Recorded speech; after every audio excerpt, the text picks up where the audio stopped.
باك رايت. بكره من اللي انا لعبت معاهم. من اللي انت شفته في الزمالك، اللي لبس اللي فاكره لبس فريق الزمالك. اصل انا سمعت اللي كانت يعني انا شفت فيديوهات كانت محمد صلاح كان لا جامد محمد جدا صلاح كان جامد قوي يعني.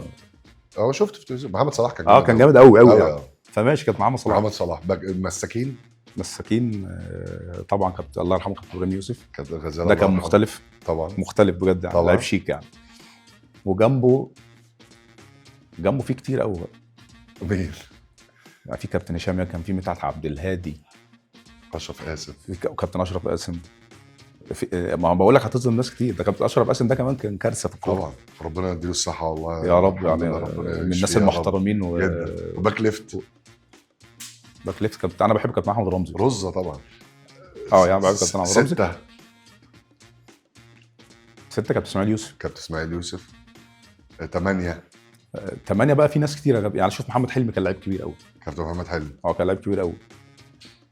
و10 احمد الكاس طبعا.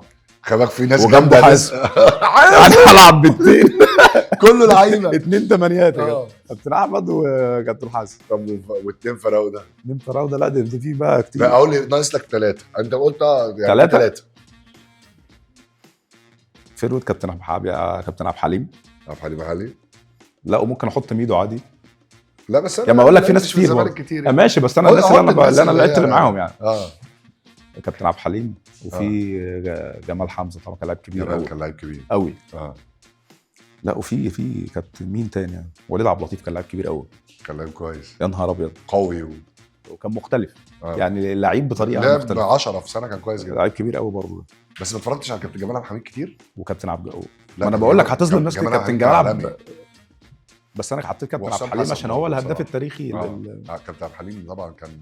بس كمال عبد الحميد كابتن كان غير طبيعي. لا الجيل ده اصلا كله يعني قناه الزمالك دي نفعت في حاجه غير اللي انا بقعد اتفرج على ماتشات في ناس ما كنتش اعرفهم.